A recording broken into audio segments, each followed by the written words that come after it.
Today, we're going to see session 5, that it is formality to communicate and provide opinions. As always, your teacher from Tuesday, Liliana Kipusco. So first, we're going to see the course considerations. I encourage you to speak in English during the entire conference. Preferiría que puedan hablar en inglés durante toda la conferencia.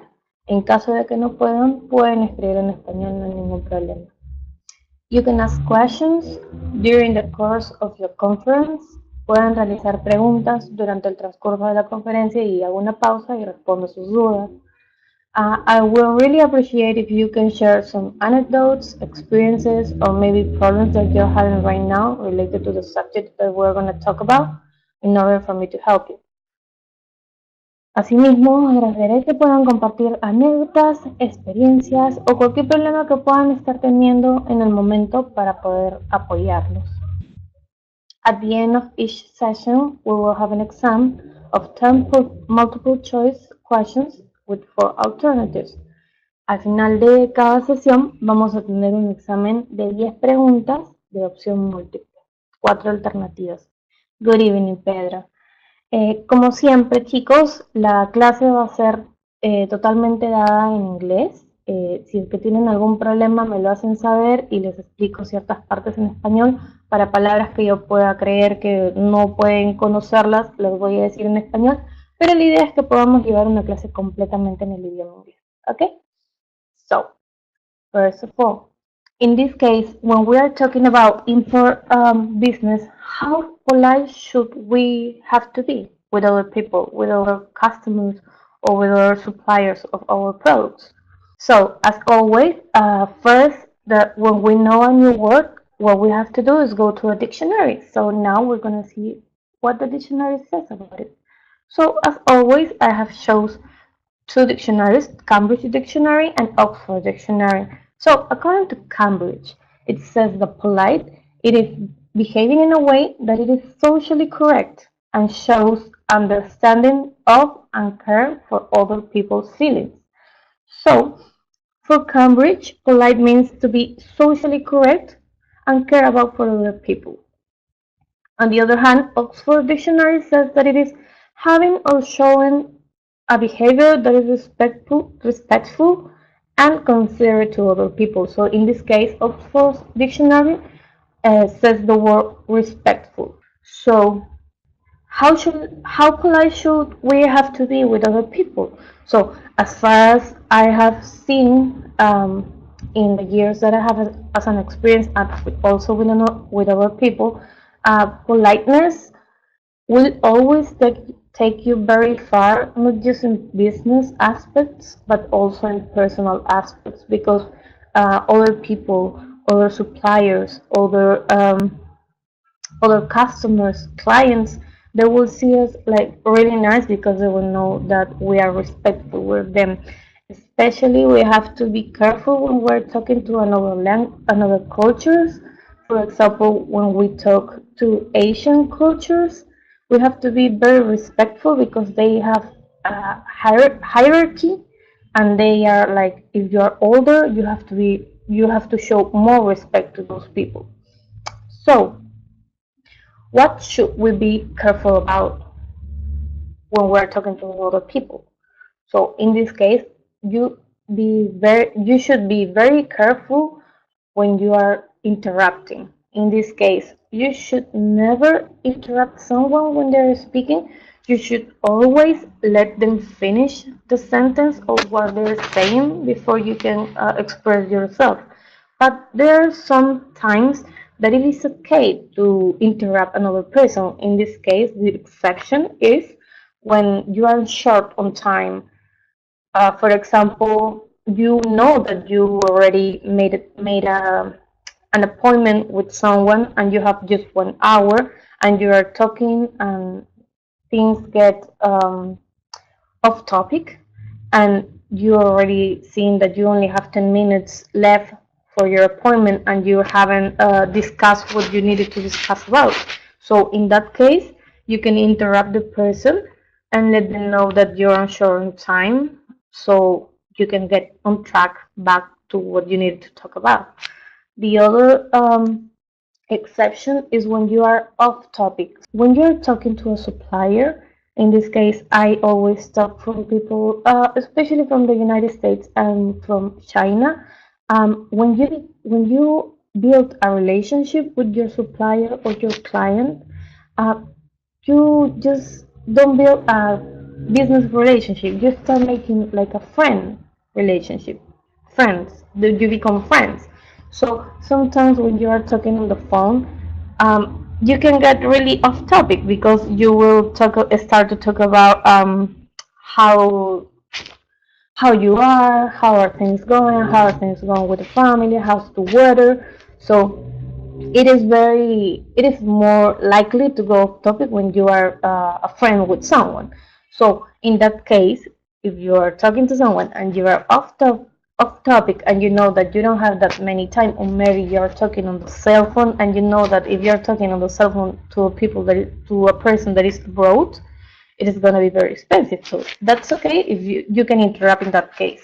The other exception is when you are when things are getting inappropriate. Um, I have never had this kind of only once actually. Sometimes it is not good to talk about religion or politics with other people because things can get a little emotional. So, when you're talking to a customer or client and you start feeling that vibe that you're talking something you shouldn't talk about, for example, maybe talking about politics, maybe you can interrupt and change the subject. I have had this problem, not this problem, but it happened to me once because I was talking to a supplier, and it was the time that we were in elections here in Peru before we chose Pedro Pablo Kuczynski as our president. So he was asking me how things were going, and I was telling him that it was between two contestants. I mean, in this case, it was PPK and Keiko. So I was explaining him a little about it, and all of a sudden, I realized that he was from Venezuela, and he started to talk about, Hugo Chavez and that stuff. And I felt that he was getting really emotional because he was kind of a communist. So it wasn't good because I'm not a communist and he was. So maybe things were going to get a little spicy.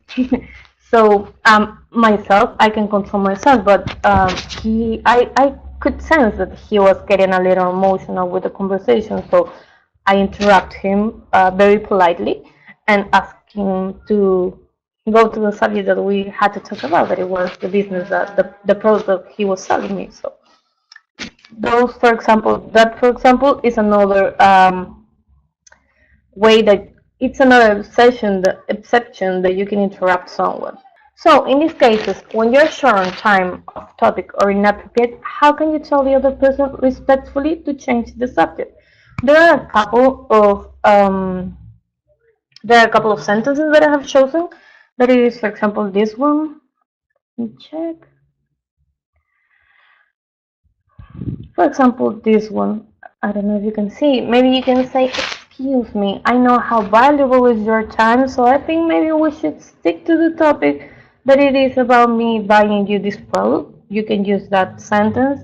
Or maybe you can use also, "I'm sorry for interrupting, but I think that we are short on time. We only have 10 minutes left, and I'm on the city just for today, so maybe we can go back to what we needed to talk about." So you can use that. "Hello, Alexander, how are you?" And the other one you can use it is, would you prefer that we hold your questions or our questions and suggestions until the end? That could be the case. For example, I have had this experience that you're talking to someone, especially when you're selling something, and they tend to ask you a lot of questions, but they don't let you finish speaking first. When you're making a presentation, you should try to finish at least. If it is a class, for example, like today, I really appreciate if you can interrupt me and ask me questions, but if you're making a business presentation, it is better if you complete your business presentation so you can give your main point and then you can ask the questions. But there are some people that they don't wait. They start asking you questions as soon as you start doing the presentation. So if you are not comfortable with that or you think that you need to give all the presentation at once, you can tone it down. Would you prefer that we hold our questions and suggestions until the end? So you're asking really nice and really polite, so they will say, okay, don't worry. Another aspect that we should be really careful about, it is non-verbal communication. Me speaking to you, it is verbal communication, but me raising my eyebrows, that's non-verbal communication. So we have to be very careful with that. For example, non-verbal communication when we are talking to a client or a supplier in import business, it is really important in order to make your listener relax, in this case, the supplier or the client. So why you need him relax? So he can get all your message and he can hear you and get all the points that you want to do and you want to make. So how can you make your listener relax by nonverbal? There are some tips. For example, maybe you can use a subtle smile. Subtle, it means to like a soft smile. You don't need to be like so expressive because maybe you can scare them. But you can make a subtle smile. For example, you're talking like me, I'm talking to you, and I'm kind of smiling, like subtle, very soft. So that is a good tip to make your listener relax. Another one is to keep eye contact when you are speaking to someone face to face. It could be also when you're speaking to a person via webcam, but especially when we are talking to a webcam, we get to look to ourselves. For example, like I'm doing right now, that I tend to look to myself on the video instead of looking to the camera. So but when you're talking face to face, you always need to make eye contact. In this case, you will catch the other person attention, and they will listen to you with their ears and also with their eyes. So another one is you can raise your eyebrows. For example, when someone is talking to you, or when you're talking to someone, you can raise your eyebrows so they know that you are listening to them and you're paying attention to them. Another one is nod your head. For example, if someone is telling you, so this is my product is, for example, let's use something here. So for example, let's say that someone is telling me this. It is a plug. Oh, I'm sorry. It is the plug for the cell phone, so it goes here. So you can tell this is a product that is made of plastic. It has like a ringtone. So when someone is talking to you, you can like nod your head. So telling them, I'm listening to you. I'm understanding what you're saying. So you can keep on going. So that's another tip. Another one that it is really important because it is a really big way of showing respect is to sit upright. You have to sit upright. I don't know if you can see me very well, but you have to sit upright. You have to, so they know that you're listening to them. Because if you sit like this, or you go like all to the way back, it is sign of disrespect, but also you are more like comfortable in a way. So you can also get a little sleepy. So you have to be careful with that, especially when we have like business meetings really in the morning, really early. We have to be careful with that, and we have to sit really upright. Another one thing that we should be really careful about, it is writing. What about writing? For example, when we are having electronic communication, it is always better if you can have it is always better if you can talk to people face to face, or maybe you can have a telephone call. But when you are making electronic communication, it is really important to about the writing. Why? Because you have to keep business as much as professional as you can, because it is a show of respect. So you have to keep it very professional. And remember, always remember that nonverbal is absent. There is no nonverbal communication when you're making electronic communication. So that is a very sensitive topic. Why? Because if I'm speaking to you in a way and maybe I make a joke or something, you're gonna see my face that is relaxing, that is smiling, that is laughing. But maybe if you talk to someone in a way via an email and you are not sensitive enough, uh, the reader is not going to read the message as you said it. It's going to read it as plain as they can, and they will give it their own interpretation. So you may think that you are saying something funny in an electronic communication, but the other person they might not get it, and they might think that you're laughing at them or maybe being disrespectful. So you have to be very, very careful with that. Another aspect that we have to be very careful it is considerations to be considered. In this case, for example, plan ahead. For example, if you are gonna talk to someone on the phone and you're gonna take like very, very long time, especially when we are making when we're trying to buy products for some from someone, we especially take a long time on the phone, like getting specifications along with seeing the data sheet that they send. So we have to plan ahead. So maybe send a little email saying, "Hey, can I call you between this hour and this hour? Because for example, I don't know, maybe can I call you from 8 a.m. to 9 a.m. so we can have an hour on the phone?" If it's going to be a long term, you have to be very careful and you have to plan ahead so they know that you're going to take a long time, because when you usually make a phone call, you just talk to people like for a couple of minutes, so you have to be very careful.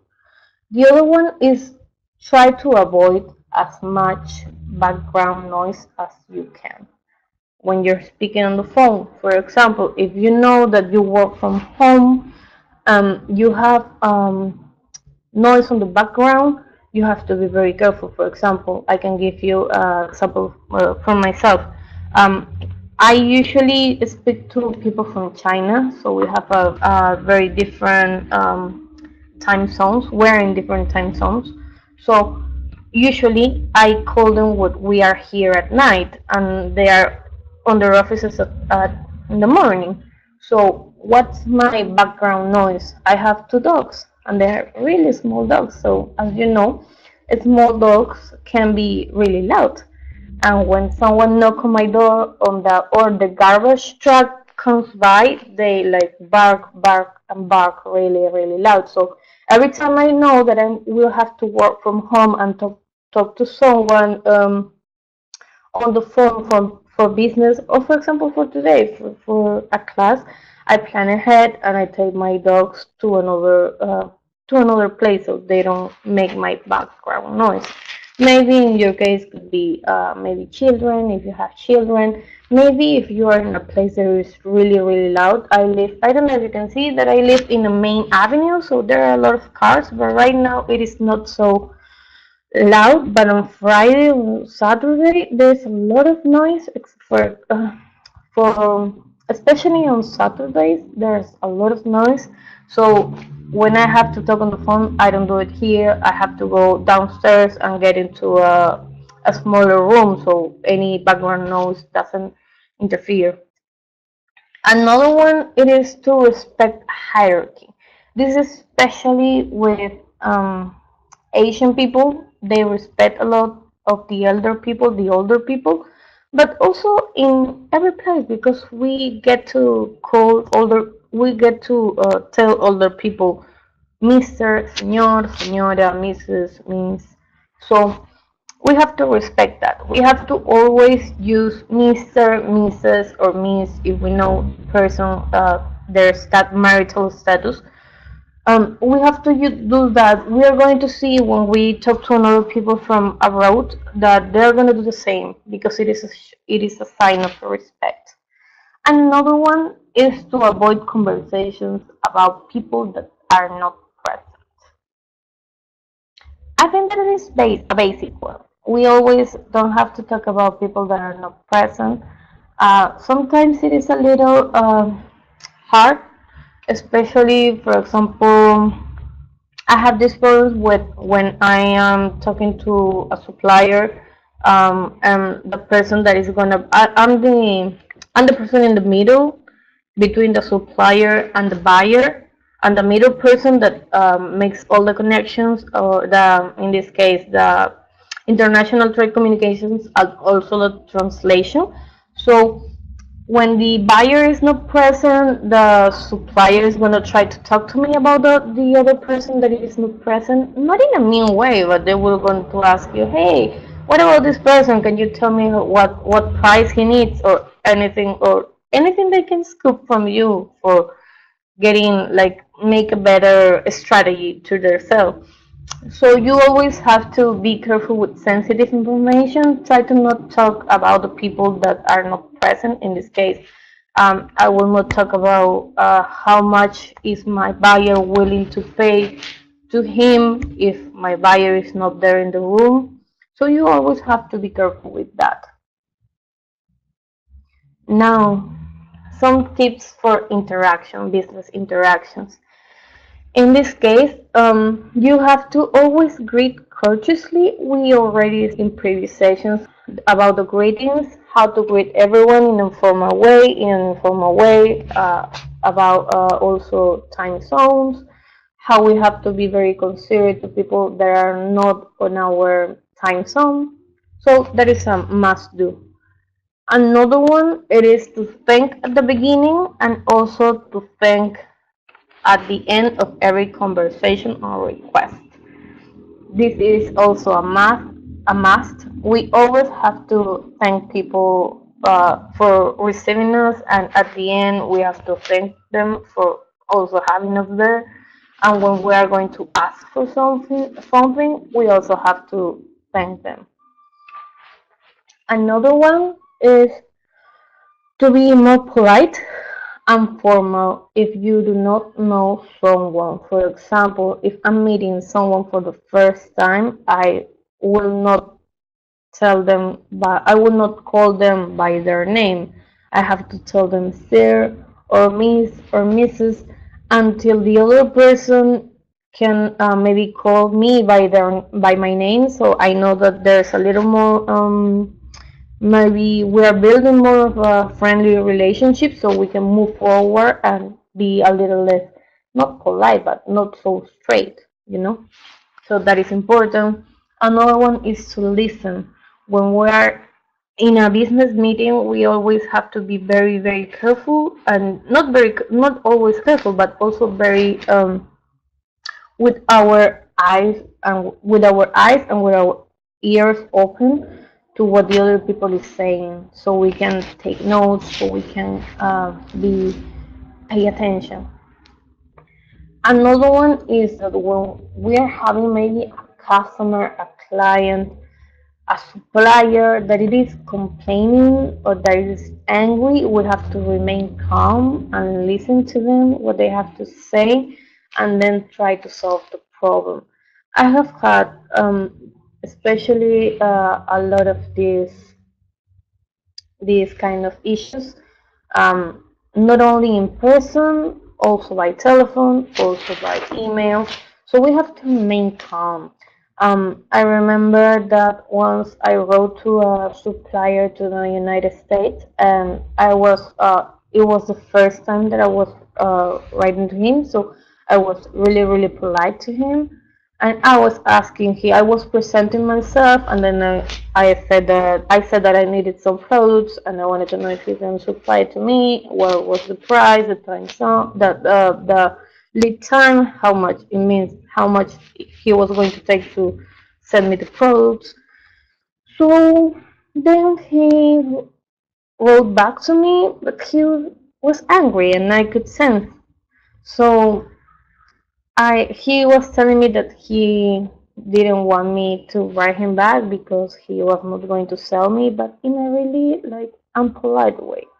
So I tried to write him back, and I said that I'm sorry, it was okay, there was no problem.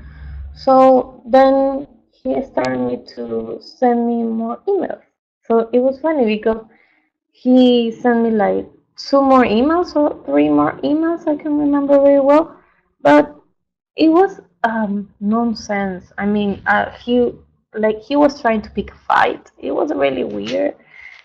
And so I remained calm. Maybe if I was in a bad mood in that moment, maybe I could have talked back to him, but I remained calm. I let him finish sending me all the emails that he wanted to. So at the end, I said that I was sorry again for writing him, that I didn't know that obviously he didn't want to sell to me. So if he was part of the supplier list that I found, so I had to, because of my job, to send him an email. So then he finally replied with a "God bless you," and it was that. I mean, it was a really weird interaction, the most weird interaction I had with a supplier via email. It was, I don't know if he was trying to pick a fight, maybe he had a bad day, I don't know, but I just tried to remain calm. Then after that, we laughed with with the other people that I um, work to, but just try to relax. Don't get yourself overwhelmed. Also, there is something that I really must encourage you. It is when you're going to your business, when you're going to your work, or when you're going to enter a business meeting, you always have to keep your personal problems to a side. So if you're going into your work, you have to keep your personal problems, go to they as soon as you enter the door, your personal problems stay there and they wait for you until you um, go out again. It is the same when you're going to a business meeting. You have to make your personal problems stay to a side in the door. So you go the door, you do your business meeting, and after you are done with that, you go outside and your problems are yours again. You don't have to, no, you must not bring your personal problems to your workplace or to your business meeting, because it could create um, a bad environment, a bad work environment, or maybe a bad business meeting environment. That it is something that you always have to think about. Sometimes I know it is hard. I have had myself some pretty hard times. For example, I have a boyfriend and I have almost 10 years with my boyfriend. So obviously, with such a long relationship, there are sometimes that I'm gonna have a fight or two with him. So, but I always remember, as soon as I go into my work, my problem with him or with anybody stays in the door waiting for me until I finish everything, and then my problem can come back to me. Then another one, it is to own up to your own mistakes. If you make a mistake, you have to own it. You have to say, yes, I made this mistake. I am sorry, but I know, and give a solution to it. Not just said, yes, this is my mistake, so I don't care. No, you have to try to look for a solution for it. Another consideration, another tip, it is to be considerate to other schedules, especially when we live in different time zones. For example, I think it was on the first session that I explained you the importance of knowing what time it was in another person's country. For example, right now if we're going to talk about someone in China, it is the perfect time because it is 9:33 a.m. there. But maybe if in here when it is 8:33 a.m. there's gonna be there in China it's gonna be 9:33 p.m. So that's not a good time to talk to them.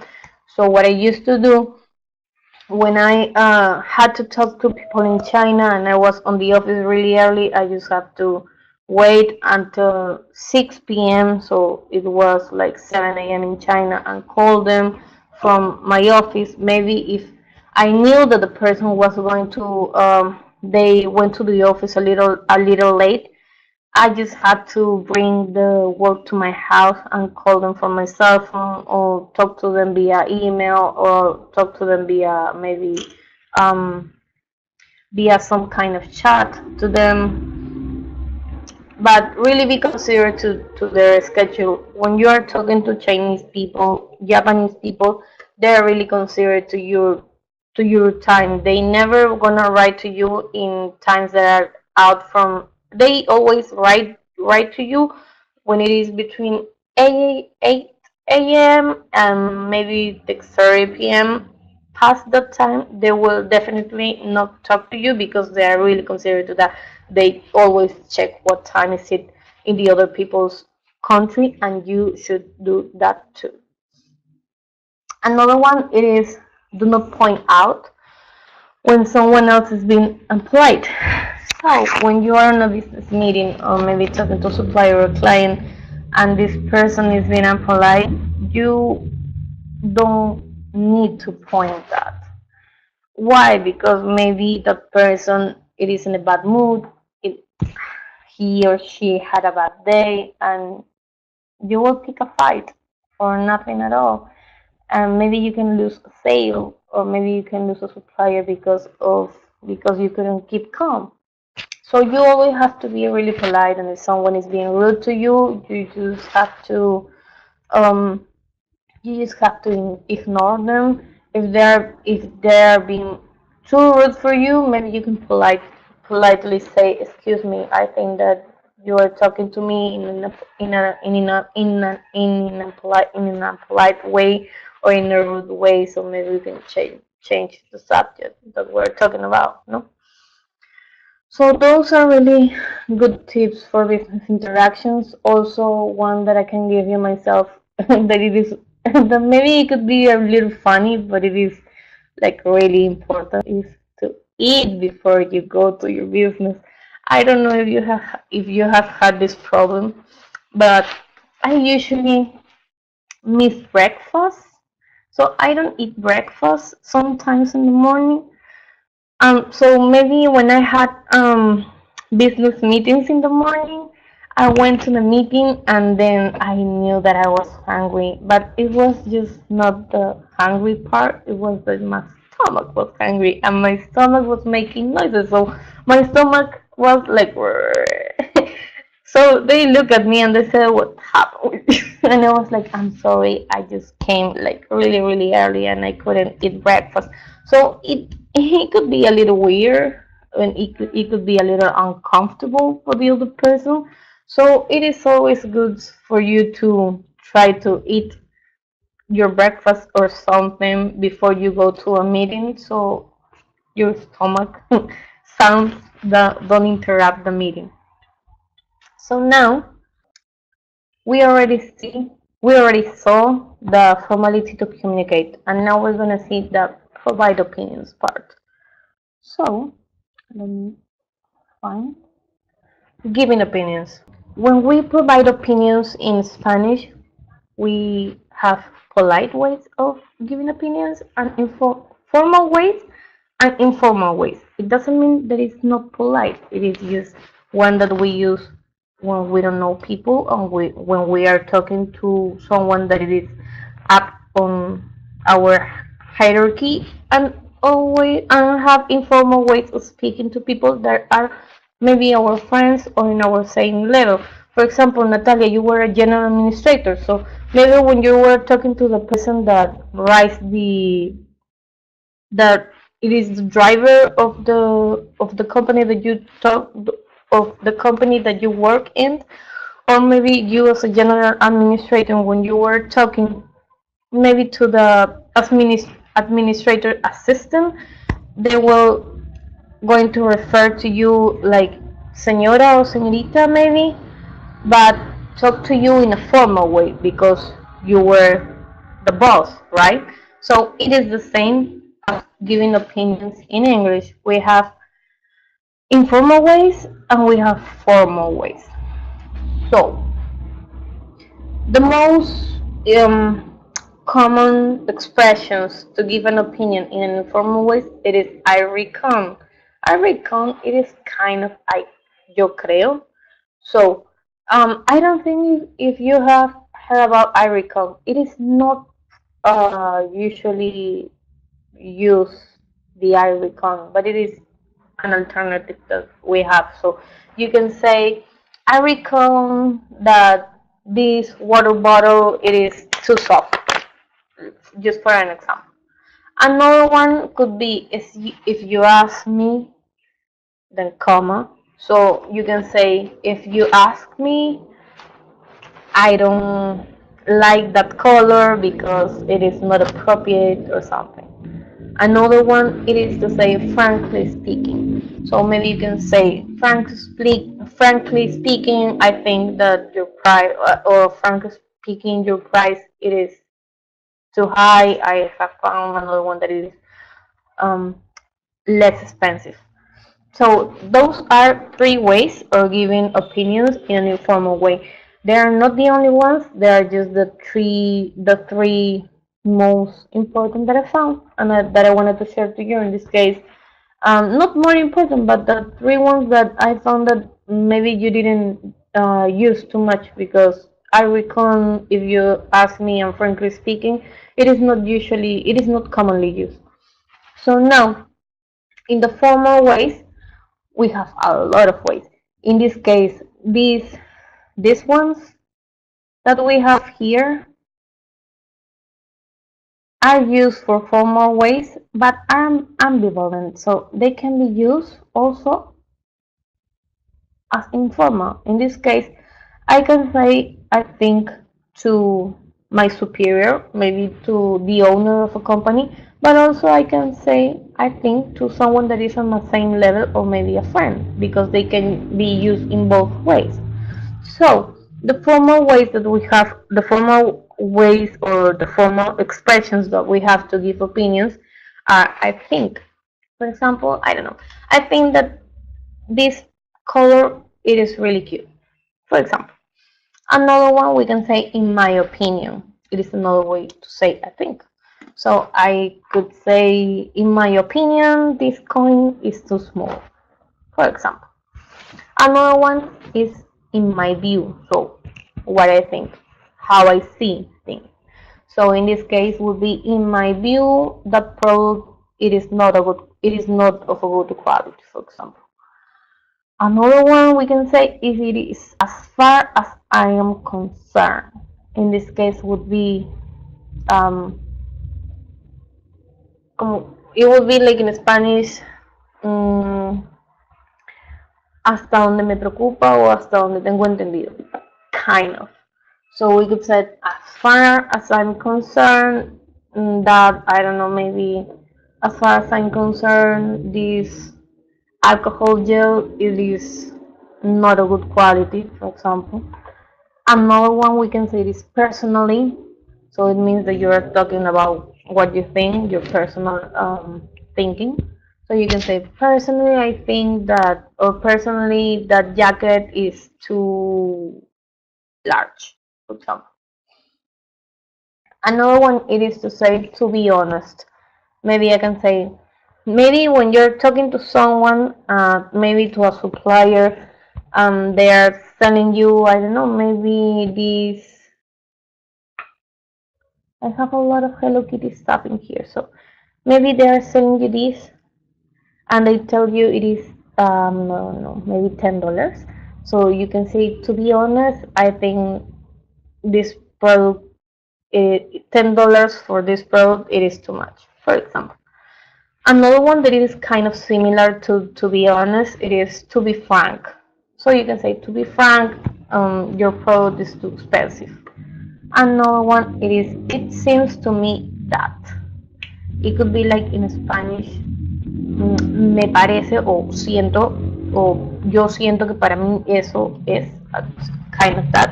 So it would be it seems to me that that light that light is too strong, for example. Another one it is all things considered.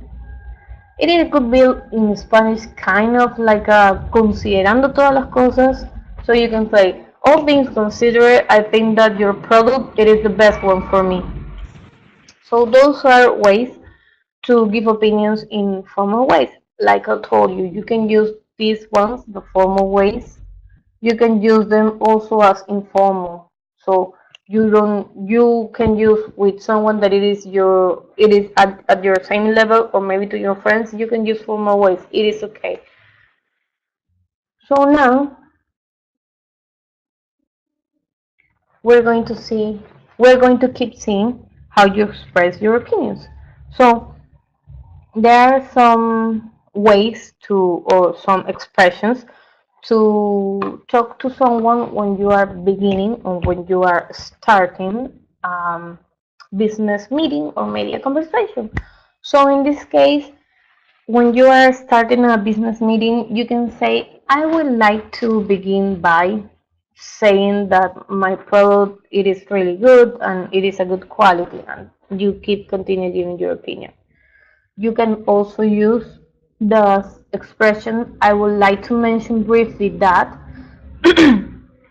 So this I especially use it, for example, when you are talking to someone and someone, for example, I have used, for example, this one when someone was selling me something. They were selling me, what they were selling me? They were selling me a machine for plastic.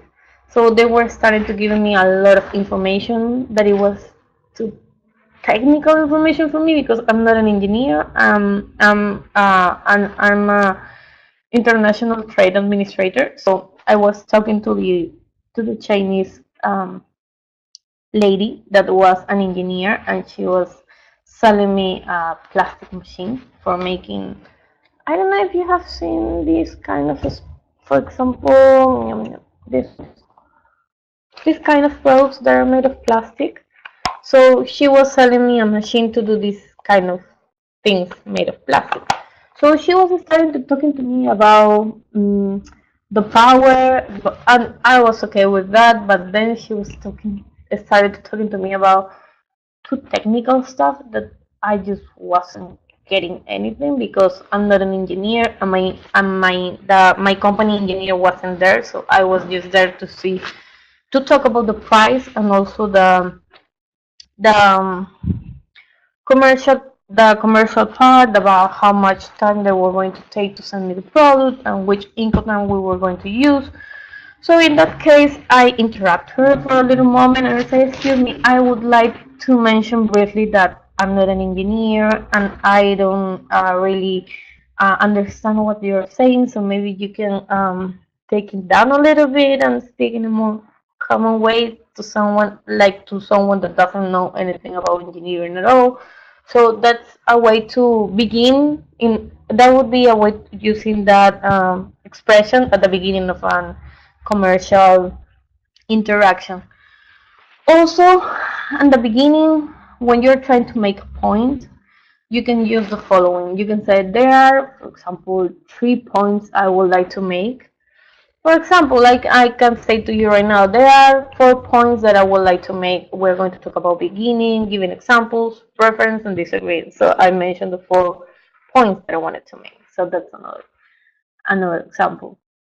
Then how we can give how we can express our opinions by giving examples. The sentences, the expressions that we can use, it is, let me give you an example, and you start giving your example. Another one, it is, take for example the case of, in this case, maybe we can be talking about buying some plastic bottles. So I can tell my supplier, take for example the case of San Luis. I don't like their bottle, it is too thin, so I want to buy from you some bottles that are a little more hard. So that is a way you can use that sentence. Another one is the following. To illustrate this point, let us consider, and you start giving the examples that you want to give. So after giving examples, we can talk also about preferences. So you can say, I would rather than. So maybe I could say, taking the bottle example again, I could say, I would rather a thin bottle than a hard bottle because it is better for the environment, so I can use that. Or maybe you can say, I prefer that the products that you're selling me are Hello Kitty related. Or maybe you can say, the main advantage of this product, it is that it is really cute and it is really small and it is really weight light. So you can use in that way that expression. Um, then we can talk about disagreeing. It is to have or to express a different opinion. It means that we are not thinking the same as the other person. So we have to be very careful when we are giving our opinions about disagreeing someone, because um, it could be taken a little hard. So there are some ways that we can say that. Maybe we can say, um, I am of a different opinion because that product it is not good. That product it is not of a good quality. I have used it before and I know it is a bad quality. Another one could be, I don't completely agree with you on that because I think that that color is not cute. And maybe another way that for me I think it is the most formal way would be, I respect your opinion, of course. However, I think that we shouldn't do um, we shouldn't buy that product because it is not good for the environment, or something like that. So when we agree someone, it is more simple because we can just say, I agree with you, I think that's okay, I think it is okay, I think that's good, let's proceed. But when we are disagreeing, we have to be a little more elaborated, because we are telling the person that was talking to you that we don't like maybe what they're saying. We do not have the same opinion. So in order to avoid maybe a misunderstanding, I don't think that it would be a fight, but maybe a fight. It is nice to know how to express our opinions in disagreeing in a really nice and polite way. So, so now we are going to see a little video that is going to explain to us about miscommunication. According to the dictionary, miscommunications means that you are failing to communicate, that what you are communicating, it is not clear and it is not effective. So it means that the other person, maybe can happen between two people, like Natalia says, or maybe two more people. I'm trying to tell you something, but you guys, you three, four guys that are there, you are not getting my message clearly. You are understanding something else. So that is a miscommunication. We are trying to give a message, but the other person, it is not receiving it as we want it to. So we're gonna see a little video.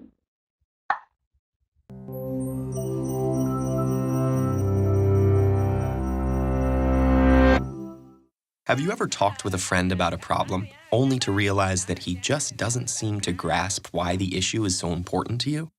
Have you ever presented an idea to a group, and it's met with utter confusion? Or maybe you've been in an argument when the other person suddenly accuses you of not listening to what they're saying at all. What's going on here? The answer is miscommunication, and in some form or another, we've all experienced it. It can lead to confusion, animosity, misunderstanding, or even crashing a multi-million-dollar probe into the surface of Mars. The fact is, even when face-to-face with another person, in the very same room and speaking the same language, human communication is incredibly complex. But the good news is that a basic understanding of what happens when we communicate can help us prevent miscommunication. For decades, researchers have asked what happens when we communicate. One interpretation, called the transmission model, views communication as a message that moves directly from one person to another, similar to someone tossing a ball and walking away. But in reality, this simplistic model doesn't account for communication's complexity. Enter the transactional model, which acknowledges the many added challenges of communicating. With this model, it's more accurate to think of communication between people as a game of catch. As we communicate our message, we receive feedback from the other party. Through the transaction, we create meaning together. But from this exchange, further complications arise. It's not like the Star Trek universe, where some characters can Vulcan mind meld, fully sharing thoughts and feelings. As humans, we can't help but send and receive messages through our own subjective lenses. When communicating, one person expresses her interpretation of a message, and the person she's communicating with hears his own interpretation of that message. Our perceptual filters continually shift meanings and interpretations. Remember that game of catch? Imagine it with a lump of clay. As each person touches it, they shape it to fit their own unique perceptions based on any number of variables, like knowledge or past experience, age, race, gender, ethnicity, religion, or family background. Simultaneously, every person interprets the message they receive based on their relationship with the other person and their unique understanding of the semantics and connotations of the exact words being used. They could also be distracted by other stimuli, such as traffic or a growling stomach. Even emotion might cloud their understanding. And by adding more people into a conversation, each with their own subjectivities, the complexity of communication grows exponentially. So as the lump of clay goes back and forth from one person to another, reworked, reshaped, and always changing, it's no wonder our messages sometimes turn into a mush of miscommunication. But luckily, there are some simple practices that can help us all navigate our daily interactions for better communication. 1. Recognize that passive hearing and active listening are not the same. Engage actively with the verbal and nonverbal feedback of others and adjust your message to facilitate greater understanding. 2. Listen with your eyes and ears, as well as with your gut. Remember that communication is more than just words. 3. Take time to understand as you try to be understood. In the rush to express ourselves, it's easy to forget that communication is a two-way street. Be open to what the other person might say. And finally, 4. Be aware of your personal perceptual filters. Elements of your experience, including your culture, community, and family, influence how you see the world. Say, "This is how I see the problem, but how do you see it?" Don't assume that your perception is the objective truth. That'll help you work towards sharing a dialogue with others to reach a common understanding together.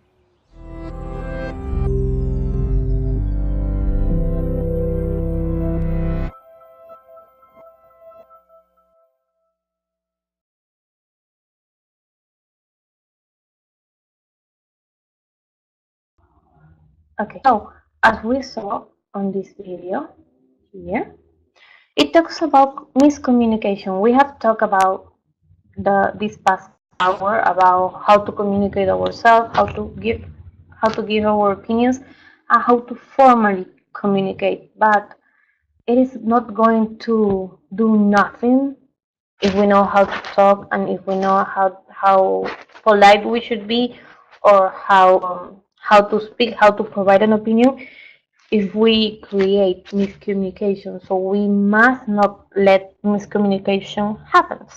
So what did the video say? What the video says about miscommunication? In this case, it says that there's a lot of interpretations about something, about people with stuff we're talking about, topics we're talking about, and it depends, and it is according to each person's perceptions. So it can affect the age that you have, the culture, your religion, the relationship you have with the other person, the family background that you have. So these all these things can affect your interpretation of things, but also the other people, the other person that you're talking to or that you are listening to. Those aspects are going to affect their interpretation of what you are saying. So what are things that you should do in order to avoid miscommunication? It is to actively engage. In this case, like we spoke, making your listener or making the person you are talking to see that you are paying attention, raising your eyebrows, nodding the good ways. Another one is to be to listen. We would like to be listened, but we also have to listen very carefully to what people are saying. The third one, it is understanding, not just to be understood, but also to understand what other people are saying, because we have to remember that the conversation, it is a two-way street. So we have to be open and understand what the other person is trying to say, even though maybe we don't agree with them, maybe we disagree.